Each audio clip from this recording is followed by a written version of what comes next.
ਦੋਸਤੋ ਸੰਗਰਾਮ ਟੀਵੀ ਦੇ ਵਿਸ਼ੇਸ਼ ਪ੍ਰੋਗਰਾਮ 'ਚ ਅੱਜ ਜਿਸ ਮੁੱਦੇ ਤੇ ਗੱਲ ਕਰਾਂਗੇ ਉਹਦੇ ਲਈ ਅਸੀਂ ਵਿਸ਼ੇਸ਼ ਤੌਰ ਤੇ ਸੱਦਾ ਦਿੱਤਾ ਹੈ ਪ੍ਰੋਫੈਸਰ ਸ਼ਮਸੁਲ ਇਸਲਾਮ ਜੀ ਨੂੰ, ਜਿਨ੍ਹਾਂ ਦੀਆਂ ਬਹੁਤ ਸਾਰੀਆਂ ਕਿਤਾਬਾਂ ਪਹਿਲਾਂ ਆ ਚੁੱਕੀਆਂ ਨੇ ਤੇ ਲਗਾਤਾਰ ਉਹ ਲਿਖਦੇ ਰਹੇ ਆ ਸਾਡੇ ਸੰਗਰਾਮੀ ਲਹਿਰ ਵਾਸਤੇ ਵੀ ਤੇ ਹੋਰਨਾਂ ਪੇਪਰਾਂ ਵਾਸਤੇ ਵੀ। ਲਗਾਤਾਰ ਅਸੀਂ ਪੜ੍ਹਦੇ ਰਹੇ ਹਾਂ ਉਹਨਾਂ ਨੂੰ।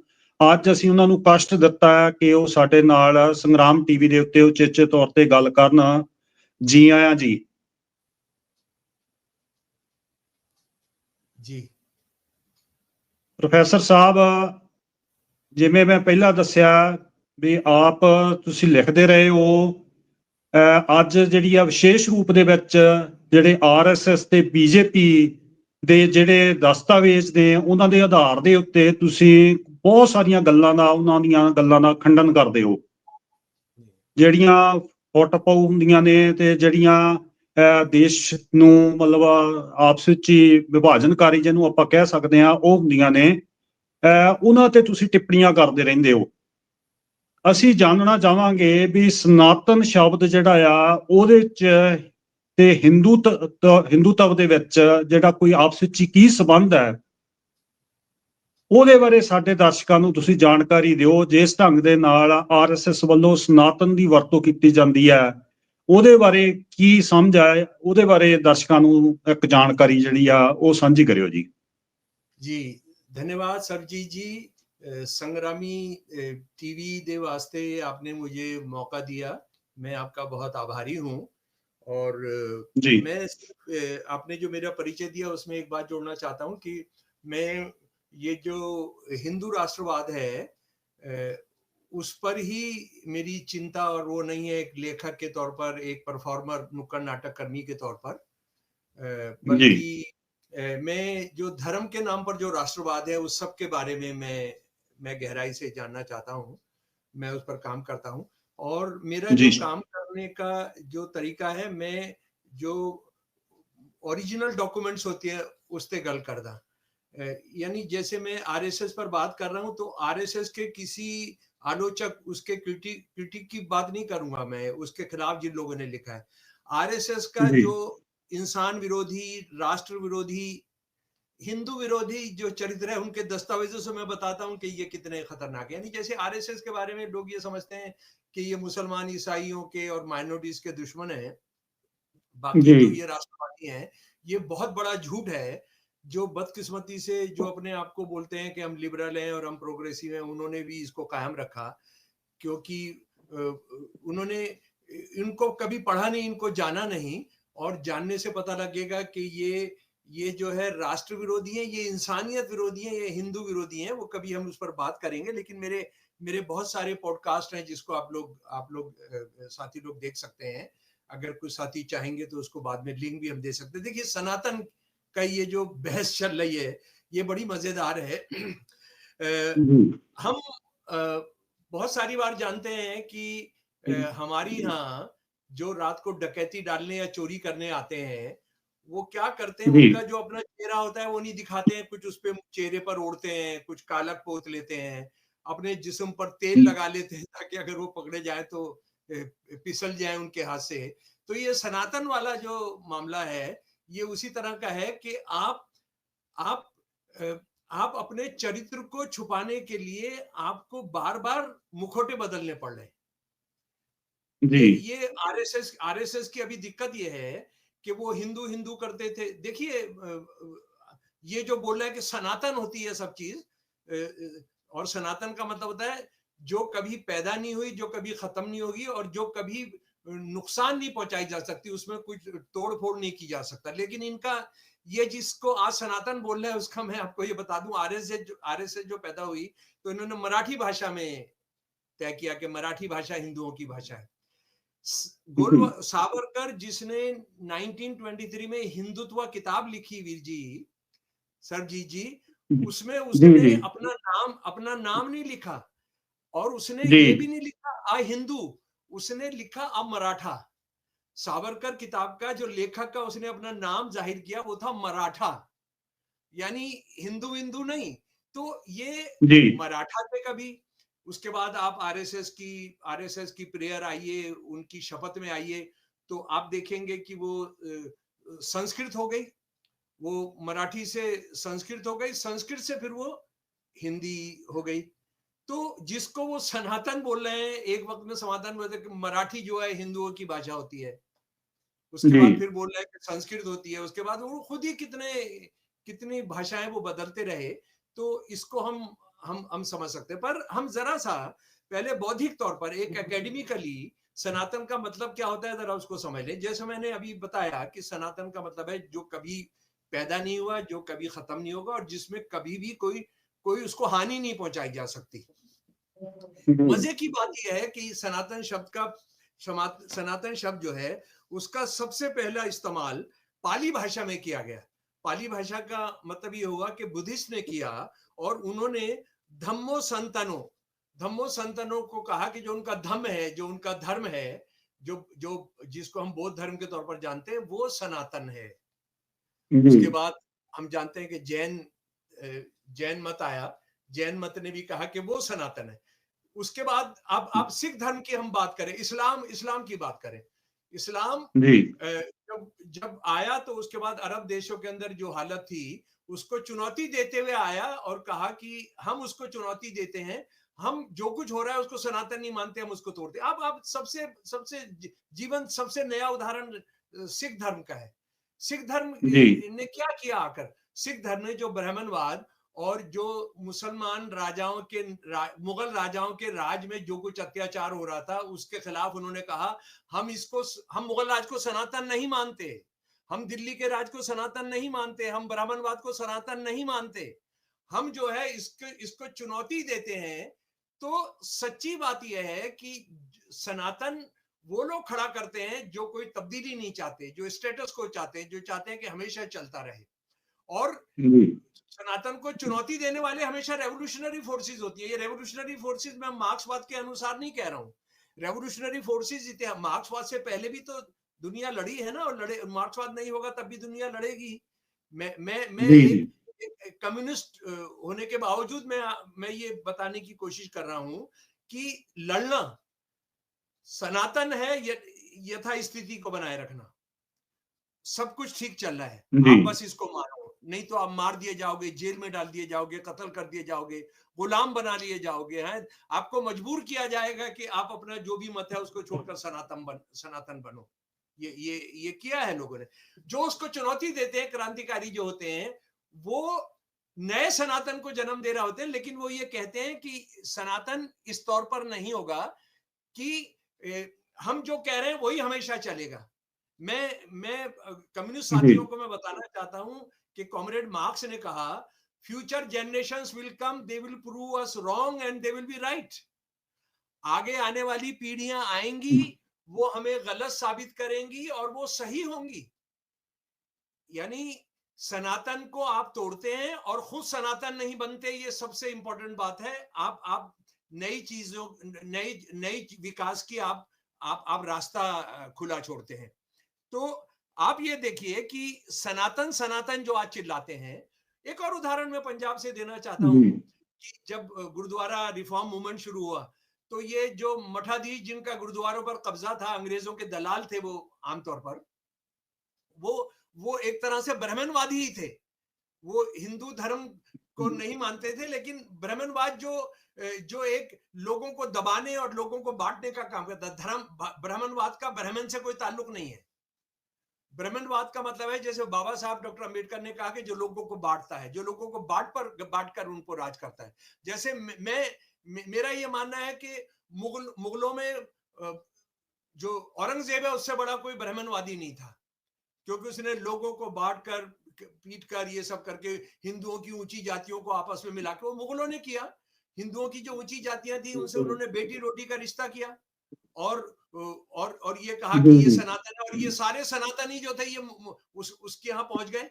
हम में से कौन है जो ऐसा नहीं जानता होगा कि औरंगजेब या मुगलों के जो तमाम बड़े बड़े नेता थे, बड़े बड़े मंत्री थे, बड़े बड़े जनरल थे, वो सारे के सारे हिंदू थे। औरंगजेब से लड़ने, औरंगजेब कभी भी शिवाजी से लड़ने नहीं गया। उसे लड़ने कौन गया? जय सिंह वन और जय सिंह टू। जयसिंह 1 चाचा है, जयसिंह 2 भतीजा है।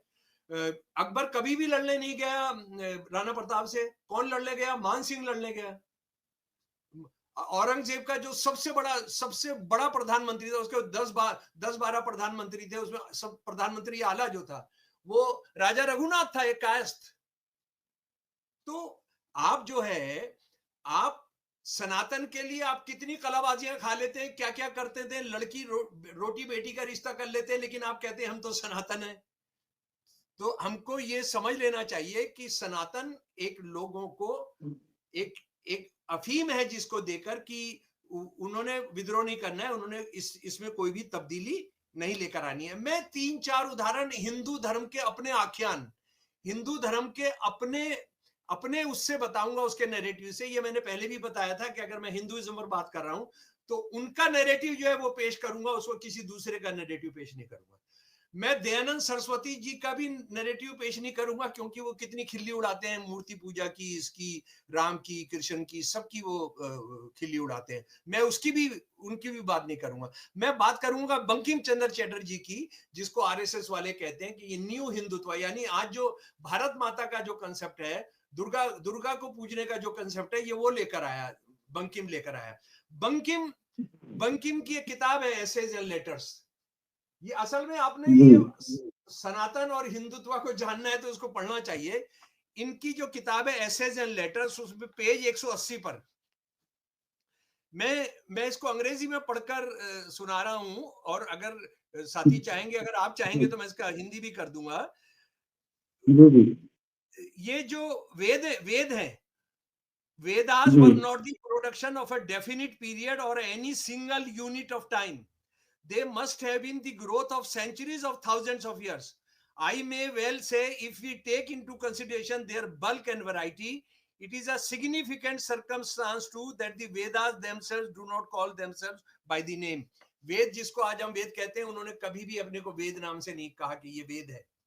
वेद का मतलब नॉलेज होता है, ये सब हम जानते हैं। और उसके बाद ये हमको ये बताया जाता है, हिंदू आख्यान जो है, हिंदू नैरेटिव जो है, हिंदुत्व नैरेटिव जो है, वो ये है कि इसको वेद व्यास ने लिखा था। उसके बारे में जरा सुन लीजिए बंकिम चंद्र चटर्जी का।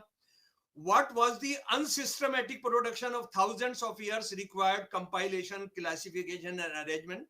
The final classification and arrangement is attributed to Krishna Dopanya, surnamed Vyas, but there is good reason to believe that he worked on the basis of previously existing compilations. The task he undertook was gigantic, and the success he achieved is unparalleled in the literary history of the world. What is he saying? Bankim क्या कह रहे हैं? क्योंकि खुदाई किताब नहीं है, ये आसमान से उतरी हुई किताब नहीं है। वेद व्यास ने जो लाखों श्लोक घूम रहे थे, लाइनें, कविता की लाइनें घूम रही थी, उसको उन्होंने बैठकर एक जगह जमा कर दिया। और ये जो 4 वेद बने, उसमें जो चारों वेद हैं, एक वेद गानों में है, एक प्रोज में है। जो तीसरा वेद है सामवेदा, वो उसको हमेशा गाकर ही करना है। चौथा वेद है अथर्ववेद, जो जिसमें टोटके हैं, कैसी अपनी बीवी को कब्जे में रखना है, कैसी अपनी महबूबा को कब्जे में रखना है, सब करना है, टोटके हैं सारे के सारे। तो ये, इसके बाद हिंदू आख्यान में वेदों को रद्द करके या उसके पैरेलल एक उपनिषद आ जाते हैं, उसको पूरा परिवर्तन कर देते हैं। वो कहते हैं कि वो बहुत सारी बार वेदों को गलत साबित करते हैं जी। उसके बाद जनाब भगवत गीता आ जाती है। भगवत गीता, उसके साथ ही साथ मनुस्मृति आ जाती है। आप अगर एक को दूसरे से कंपेयर करें तो आसमान जमीन का अंतर है। और जैसे बंकिम चंद्र चटर्जी कह रहे हैं कि सैकड़ों हजारों साल का अंतर है एक वेद के अंदर लेखन नहीं। अच्छा, इसको देखिए, एक और बड़ा बाबा, हिंदुत्व का बड़ा बाबा, जिसकी सारी मूर्तियां ये आरएसएस वाले लगा के घूमते हैं यूनिवर्सिटीज में वो क्या काम कर रहे हैं उत्तरी भारत में, मुझे पता नहीं, पंजाब में हुआ है नहीं हुआ है। वो एक टैंक खड़ा कर रहे हैं और एक विवेकानंद की मूर्ति लगा रहे हैं। 2 काम कर रहे हैं यूनिवर्सिटीज के अंदर। उन्होंने, ये विवेकानंद ने क्या किया कि एक अद्वैत आश्रम बनाया हिंदू धर्म पर रिसर्च के लिए। जी ठीक है भाईजान, ये हिंदू धर्म पर के लिए बनाया। और उसने ये जो अद्वैत आश्रम ने जी इस तरह के छह वॉल्यूम, 6 मोटे मोटे वॉल्यूम तैयार किए। देखिए कितने मोटे मोटे हैं ये, 6 वॉल्यूम तैयार किए। और वॉल्यूम 2 जो है, वॉल्यूम 2 के अंदर रामायण और महाभारत का उन्होंने वो जो उस जमाने के विवेकानंद जी के बाद जो तमाम दुनिया के माने हुए हिंदू धर्म के एक्सपर्ट थे, जिनको इंडोलॉजिस्ट कहते हैं, उनको जमा किया। और उन्होंने क्या क्या लिखा है, ये D Pusalkar, Ramayana its history and character, जरा सुन लीजिए, मैंने उसका हिंदी जी किया है जनाब। दोनों एपिक्स यानी दोनों महाकाव्यों में, यानी रामायण और महाभारत में अनेक ब्राह्मणवादी मिथक और कहानियां भरी पड़ी हैं, जो कथा के सूत्र को बार बार बाधित करती हैं। भार्गव, ये वो लोग थे जो गाया करते थे इनको। भार्गव जो महाभारत में धर्म, नीति और अन्य सामग्री को शामिल करने के लिए उत्तरदायी थे, ने रामायण में कई प्रकरण जोड़े, न केवल शैली, अभिव्यक्ति और वर्णन में, जैसा कि समानांतर अंशों और समान उपमाओं द्वारा दर्शाया गया है, बल्कि दोनों महाकाव्यों की पुरानी कथाओं और दर्शन में भी गहरी समानता है। गृह सूत्र काल के उत्तरार्ध से पहले न तो रामायण और न ही महाभारत को महाकाव्य के रूप में मान्यता दी गई थी। जिसको सनातन बोल रहे हैं कि ये तो हमेशा से है। हमारा हिंदुओं का इतिहास जो है रामायण है और महाभारत है। उसके बारे में स्वामी विवेकानंद जी का जो स्थापित जो हिंदू धर्म को रिसर्च करने का इंस्टीट्यूट आज भी है, वो क्या कह रहा है जी। महाभारत के उत्तरखंड में गंगा के मैदानों की कई कहानियां हैं, और महाभारत के बाद के शिक्षाप्रद भाग आमतौर पर कौशल और मगध में रखे गए हैं। इसलिए अपने बाद के विकास में दोनों महाकाव्य एक ही इलाके में विकसित हुए। एक हिंदुत्ववादी जो सनातन बात है वो ये है कि महाभारत पहले हुई और रामायण बाद में हुई। वो साबित कर रहे हैं। और जरा सा आगे सुन लीजिए। सरजीत जी, ये कोई ज्यादा भारी तो नहीं हो जा रहा है, हैवी तो नहीं हो जा रहा कोई? नहीं, मैं जो गल कर रहे हूं क्या जी? समझ आ रही है जी, समझ आ रही है। मैं जल्दी से खत्म करूंगा क्योंकि हमने इसको 25-30 मिनट का रखना चाहिए। उसके बाद जनाब एक और बड़े, यही जो है पुसलकर साहब, ये कहते हैं कि महाभारत को लेकर वर्तमान ग्रंथ का अधिकांश भाग सदियों का निर्माण है, और 4वीं शताब्दी ईस्वी के बाद भी इसमें कुछ जोड़ घटाव किए जाते रहे। प्राचीन भारतीय साहित्य के विशेषज्ञ विंटरनिट से सहमत होते हुए कि महाभारत की रचना की कोई एक तिथि मौजूद नहीं थी, उन्होंने आगे इस बात पर जोर दिया कि भारत या महाभारत नामक महाकाव्य का कोई रूप वैदिक काल में मौजूद नहीं था, और बौद्ध धर्म में इसके बारे में बहुत कम जानकारी थी।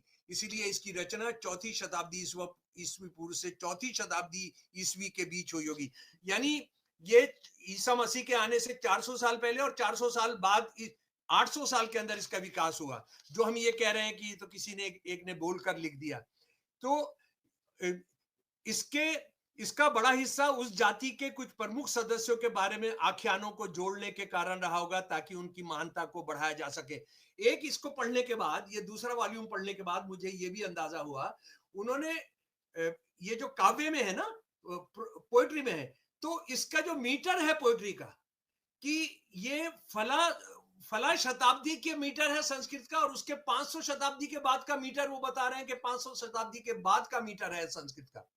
तो ये किसी एक आदमी ने, यानी वाल्मीकि जी ने एक साथ एक जगह बैठकर लिख दिया, ये बिल्कुल गलत वो साबित कर रहे हैं। एक और रिसर्चर जो बहुत मशहूर है, एम.आर. यार्दी, महाभारत का प्रसारण वास्तव में संस्करणों और उप संस्करणों में एक विस्मयकारी समूह द्वारा चिन्हित है। वास्तव में कई अन्य कृति इस उक्ति को चरितार्थ नहीं करती, जितनी पांडुलिपियां उतने ही ग्रंथ। इस प्रचुर विधि और संस्करणों के अंधाधुंध विषय को केवल इस धारणा पर समझा जा सकता है। यानी वो ये बता रहे हैं कि महाभारत के इतने रूप थे, इतने संस्करण थे, आज उन सबको पीट कर एक करने की बात चल रही है। रामायण 300 से ज्यादा रामायण है, सबको करके एक किया जा रहा है। तो हम जिसको सनातन कह रहे हैं, वो तो सनातन था ही नहीं। वो तो हिंदू आख्यान बता रहा है, हिंदू नैरेटिव बता रहा है कि वो हजारों सैकड़ों सालों के अंदर हुआ। अच्छा, अब हम आ जाते हैं, ये किसको सनातन बोल रहे हैं? देखिए, मेरे हिसाब से सनातन होना चाहिए ईमानदारी, सनातन होना चाहिए एक दूसरे की मदद करना, सनातन होना चाहिए जो भगत सिंह ने कहा मनुक मनुक का शोषण नहीं करेगा, सनातन होना चाहिए सारी दुनिया के मेहनत कशो एक हो, ये होना चाहिए। ये जो कह रहे हैं कि हमारा जो संविधान होगा उसमें उसमें ये बाकी दूसरों के लिए तो छोड़िए, हिंदुओं के अलावा जो बाहर है, हिंदू मुसलमान सिख ईसाइयों को तो छोड़िए, मनुस्मृति को ये बोलते हैं कि वेदों के बाद ये हमारा सबसे बड़ा ग्रंथ है, सावरकर ने कहा। और आरएसएस वालों ने 26 नवंबर 1949 को भारत की संविधान सभा ने संविधान पास किया। 4 दिन के बाद इन्होंने एडिटोरियल लिखा, हमको मनुस्मृति चाहिए।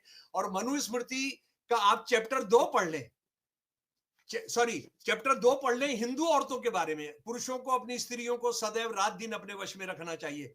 प्लीज चैप्टर 9 पढ़िए, इसको हर साल पढ़िए, ताकि आप हिंदुत्व क्या करने जा रहा है इस देश के अंदर, हिंदुओं के साथ क्या करने जा रहा है उसको समझ लीजिए। स्त्री की बचपन में पिता, युवावस्था में पति तथा बुढ़ापे में पुत्र रक्षा करते हैं। उसके बाद इससे ज्यादा शर्मनाक हिंदू औरत के लिए क्या हो सकता है? ये स्त्रियां ना तो पुरुष के रूप का और ना ही इसकी आयु का विचार करती हैं। उन्हें तो केवल पुरुष के पुरुष होने से प्रयोजन है। यही कारण है कि पुरुष को पाते ही वो उससे भोग के लिए प्रस्तुत हो जाती हैं, चाहे कि कुरूप हो या सुंदर। ये लड़ाई, इस सवाल को कोई देश के सामने नहीं रखा कि ये हिंदू औरत के साथ क्या करना चाहते हैं। आज मुसलमानों पर इल्जाम लगाते हैं लव जिहाद का और इसका, ये हिंदू औरत के साथ क्या करेंगे उसको जान लीजिए। इनकी दुकानों पर गीता प्रेस की किताबें बिकती हैं, 80 रेलवे स्टेशन पर बिकती हैं, अमृतसर के, पंजाब के बहुत रेलवे स्टेशन पर बिकती होंगी। ये जाकर पढ़िए और अपना सर पीटिएगा। ये हिंदू औरत ने क्या क्या करना है, स्वामी राम सुखदास जी की किताब है। और इसमें इतने सारे हैं कि आप रात को खाना नहीं खा पाएंगे, लेकिन मैं एक आध आपको पढ़कर सुनाता हूं। आरएसएस की दुकानों पर बिकती है ये किताब। पति मारपीट करे तो पत्नी को क्या करना चाहिए? उत्तर, पत्नी को तो यही समझना चाहिए कि मेरे पूर्व जन्म का कोई बदला है, ऋण है जो इस रूप में चुकाया जा रहा है। यह है सनातन आरएसएस का, यह है हिंदुत्व का सनातन, ये है। और वो इस सनातन को सारे धर्मों पर लागू करना है। मैं ये नहीं कह रहा हूं कि इस्लाम धर्म के जो ठेकेदार हैं या सिख धर्म के जो ठेकेदार हैं, ईसाई धर्म के जो ठेकेदार हैं, वो उनकी समझदारी में भी बहुत त्रुटियां हैं, मैं ये नहीं कहने जा रहा हूं। लेकिन आप तो राज कर रहे हैं, आप भारत का प्रजातांत्रिक संविधान पर आपने शपथ लिए हैं। ये 1-1 लाख छपती है किताब, 1-1 लाख। और ये ऐसी 30 किताबें हैं जो मैंने जमा की हैं, 30 किताबें हैं ऐसी, अंग्रेजी के अंदर है, हिंदी के अंदर है, पंजाबी के अंदर है, देश की हर भाषा के अंदर है। तो आप जो है, आपका सनातन क्या है और हमारा सनातन क्या है? हमारा सनातन जो हमने बताया कि हम जुल्म का साथ नहीं देंगे, जुल्म अगर हो रहा होगा तो उसको ताकत से रोकने की कोशिश करेंगे, ताकत नहीं होगी तो हम बोलेंगे कि ये गलत है, नहीं होगा तो कम से कम दिल में सोचेंगे। तो ये हमने करना है। ये सिख धर्म जो था वो कोई हिंदू धर्म या ब्राह्मणिज्म के लिए नहीं आया था, वो उस सनातन का जो झूठ था उसको तोड़ने के लिए आया था। मैं सिर्फ एक मिसाल दूंगा यहाँ पर कि सिख धर्म के अंदर, और प्याऊ, सिख धर्म का प्याऊ जो है बहुत बुनियादी से, और वो जो साथ में बैठकर खाना खाना है वो अलग है। ये प्याऊ क्या था? प्याऊ ने कब्र खोद दी जातिवाद की। और जातिवाद क्या है? आरएसएस क्या कहती है? आरएसएस ये कहती है हिंदू धर्म, हिंदू राष्ट्रवाद और जातिवाद पर्यायवाची हैं, ये सिनोनिमस हैं। तो हम इसको तोड़ना चाहते हैं। अच्छा, ये बात करने के बाद मैं अब जो कंक्लूड में जो करना चाहता हूं कि दुनिया बदलता रहेगा, दुनिया बदलेगी, इसको कोई नहीं मान सकता। हाँ, इस किताब के अंदर जो है, सती होना परंपरा नहीं है, आपका धर्म है, ये हिंदू धर्म की रीढ़ की हड्डी है। तो इन पागलों से कोई ये पूछे, इन जाहिलों गवारों से कोई ये पूछे तो सती करवाओ ना, सती करवाओ, क्यों कानून बनवाया है आप इसमें सती का बहुत शान बगार रहे हैं। इसकी 8 साल की सजा है, लेकिन कोई इनको रोकने वाला नहीं है, कोई इनको, आप कुत्ते को मारेंगे तो 6 महीने की सजा, ही अपनी हिंदू औरत को पीटने की बात कर रहे हैं, पति पीट सकता है, तो इससे ज्यादा शर्म की बात क्या होगी? अब मैं मार्क्सवादी दृष्टिकोण क्या है इसके बारे में बताना चाहता हूं। देखिए, मार्क्स एंजल्स ने हमारे दो शिक्षक जो हैं, उन्होंने एक बहुत इंपॉर्टेंट सिद्धांत दिया, द्वंद्वात्मक भौतिकवाद। द्वंद्वात्मक भौतिकवाद क्या है? द्वंद्वात्मक भौतिकवाद ये है कि हम जो है, दुनिया जो बदलती है, दुनिया बदलती है, उसको कोई नहीं रोक सकता। और दुनिया जब बदलती है तो जी जरा सा माफ करें, दुनिया जब बदलती है तो उसका एक नियम होता है, उसका एक नियम होता है। ये एक छोटा सा मैंने अंग्रेजी में किया है, यानी द्वंद्वात्मक भौतिकवाद, डायलेक्टिकल मेटेरियलिज्म क्या आता है, मार्क्सवाद क्या कह रहा है। और मार्क्स एंजल्स ने पहली बार नहीं कहा था, उससे पहले भी लोगों ने कहा था कि दुनिया बदलती है। दुनिया बदलने का एक फिलोसॉफिकल उदाहरण मैं देता हूं, 1-2 मिनट और है वीर जी, बस एक फिलोसॉफिकल उदाहरण ये देता हूं। हम प्लेटो को फादर ऑफ पॉलिटिक्स कहते हैं, है ना। अगर वो फादर ऑफ पॉलिटिक्स था तो इसका मतलब पॉलिटिक्स उसके साथ खत्म हो जानी चाहिए थी, लेकिन हम जानते हैं उसका स्टूडेंट आया, अरिस्टोटल आया और उसने प्लेटो को गलत साबित किया, प्लेटो को गलत साबित किया, और हमने उसको फादर ऑफ पॉलिटिकल साइंस कहा। अगर कोई भी एक बाप होता और एक सनातन होता तो उसके बाद तो दुनिया खत्म हो जाती ना। हमारे सिख गुरुओं में, हमारे पहले वाले सिख गुरुओं के बाद ही सब कुछ खत्म हो जाता और किसी की जरूरत ही नहीं थी। लेकिन नहीं, जो क्रांतिकारी विचारधारा होती है वो चलती रहती है, अपने हिसाब से बदलती भी रहती है, नई चीजों का उसको समावेश करती है। डायलेक्टिकल मेटेरियलिज्म क्या है, जरा सा 1 मिनट में मैं आपको बता दे रहा हूं कि जो भी सच होती है, जो भी घटना होता है, इसका एक विरोधी पैदा होता है। ये दोनों टकराते हैं, इन दोनों टकराने के बाद एक समाधान निकलता है। वो समाधान फिर अपने आप में एक समस्या बनता है, उसका उत्तर आता है और उस निकलता है। ये फिजिकल दुनिया के अंदर भी होता है। आज जो दुनिया है वो करोड़ों करोड़ों साल के अंदर जो बनी, वो एक कैसी एक ठंडी जमा थी, वो एक मैटर था, और उसके बाद वो कैसे ठंडी होकर क्या क्या हुआ, वो हमने कभी असल में मार्क्सवाद के जो प्रकृति के पैदा होने और समाज के पैदा होने का जो है, उसको हमको कभी समझना चाहिए। और जब हम उसको समाज पर लागू करते हैं तो वो होता है ऐतिहासिक भौतिकवाद। ऐतिहासिक भौतिकवाद क्या है कि समाज बदलता है, इसलिए बदलता है कि वर्गों के अंदर संघर्ष होता है, वर्गों के संघर्ष में फिर एक समाधान निकलता है, वो समाधान फिर एक समस्या में बदलता है। और हम किस समाज पर जाना चाहते हैं, जो इंसान के पैदा होने की जो सबसे पहला समाज था, जिसमें कोई मेरा और तेरा नहीं था, जिसको हम प्राकृतिक युग भी कहते हैं। मेरा तेरा नहीं था, प्राइवेट प्रॉपर्टी नहीं थी, प्राइवेट प्रॉपर्टी नहीं थी तो राज्य नहीं था, राज्य नहीं था तो जेल नहीं था, और गुलाम नहीं थे, उसके बाद भूमिहीन किसान नहीं थे। तो ये सब जो होता रहा, ये मार्क्सवाद के आने से पहले होता रहा। और मार्क्स एंजिल्स लेनिन ने, स्टालिन ने, इन सारे लोगों ने उसको आगे उसमें जोड़ा है। तो मेरे प्यारे दोस्तों, ऐसा नहीं है कि जब हम सनातन की ये झूठी और काल्पनिक जो थियरी है, जब उसको रद्द करते हैं तो हम ये नहीं जानते हैं दुनिया कैसे पैदा होती है, प्रकृति कैसे पैदा हुई थी, हम जानते हैं, मार्क्सवाद ने उसको दिया है। तो हम इसको समझेंगे तो उनका रोज का जो ड्रामा कर रहे हैं, ये भ्रम फैलाने के लिए, रोटी रोजी पर कोई मसला नहीं, गंदे सड़क पर कोई मसला नहीं, ड्रग्स पर कोई जवाब नहीं, ड्रग्स तो आप बेच रहे हैं। कल की खबर है कि कोई आपका पकड़ा गया है सरपंच, जो बीजेपी की एक महिला लीडर से तस्करी कराता था अफीम की, वो कहां ऑस्ट्रेलिया भेजता था। तो ये सारे के सारे लोग कितना सिखों के साथ हैं, कितना हिंदुओं के साथ हैं। अभी चार लेबर कोड जो आए हैं, 4 लेबर कोड, कौन सा सनातन इंडिया बनाने, 4 लेबर कोड मुसलमानों के पीछे पड़े हैं, ईसाइयों के पीछे पड़े हैं, सिखों के पीछे पड़े हैं। लेकिन क्या ये जानते हैं कि इस देश के अंदर 80% हिंदू हैं और 80% मजदूर क्लास के अंदर, मजदूर वर्ग के अंदर हिंदू हैं। तो ये क्या 4 कोड मुसलमानों को अफेक्ट करने जा रहे हैं? क्या ये 4 कोड सिखों को अफेक्ट करने जा रहे हैं? क्या ये 4 कोड ईसाइयों को अफेक्ट करने जा रहे हैं? हिंदुओं को अफेक्ट करने जा रहे हैं। ये जो गीता प्रेस की किताबें हैं, ये मुसलमानों के लिए नहीं है, ये हिंदू औरत के लिए है। मनुस्मृति मुसलमानों के लिए खिलाफ नहीं है, मनुस्मृति हिंदुओं के लिए। तो सनातन को हमने तोड़ देना है, हमने जो भी सनातन है उसका विरोध करना है, उसको तोड़ देना है, हमने नया बनाना है। भगत सिंह ने इसीलिए नौजवान भारत सभा बनाई थी, भगत सिंह ने इसीलिए अपनी जान दी थी। ये जो है काकोरी के शहीदों का इसी महीने दिन आ रहा है। ये जो राजेंद्र लहरी, अशफाक उल्लाह, राम प्रसाद बिस्मिल, रोशन सिंह, भगत सिंह, राजगुरु, अशफाक, राम प्रसाद बिस्मिल, अपने और तमाम दूसरे शहीद, सुखदेव राजगुरु, ये इन्होंने क्यों जान दी थी? इन्होंने जान दी थी कि हम अंग्रेजों के सनातन को नहीं मानते हैं। तुम्हारा दुनिया में कभी भी सूरज डूबता ना हो, लेकिन हम डुबा देंगे तुम्हारा। और डुबाया और पूरा नहीं डुबाए तो डुबाएंगे हम लोग हैं अभी जिंदा। जी बहुत शुक्रिया जी आपका। आपने जो बताया ਮਨੁੱਖਤਾਵਾਦੀ ਜਿਹੜਾ ਆ ਉਹਦਾ ਕੀ ਆਧਾਰ ਹੋਣਾ ਚਾਹੀਦਾ ਤੇ ਸਨਾਤਨ ਜਿਹੜਾ ਆ ਟੋਟਲ ਮਤਲਬ ਕਹਿ ਲਓ ਵੀ ਗੈਰ ਮਨੁੱਖਤਾਵਾਦੀ ਜਿਹੜਾ ਆ ਸਿਧਾਂਤ ਜਿਹਦੇ ਤੇ ਮਤਲਬ ਸਿਧਾਂਤ ਸਨਾਤਨ ਉਹ ਪੁਕਾਰ ਰਹੇ ਆ ਤੇ ਸਾਡੇ ਚ ਫੁੱਟ ਪਾ ਰਹੇ ਆ। ਬਹੁਤ ਬਹੁਤ ਸ਼ੁਕਰੀਆ ਜੀ ਤੁਹਾਡਾ। ਜੀ ਇਨਕਲਾਬ ਜ਼ਿੰਦਾਬਾਦ ਸਾਥੀਓ। ਤੁਸੀਂ ਦੇਖ ਰਹੇ ਹੋ ਸੰਗਰਾਮ ਟੀਵੀ, ਗੱਲ ਕਰੀਏ ਸੰਗਰਾਮਾਂ ਦੀ।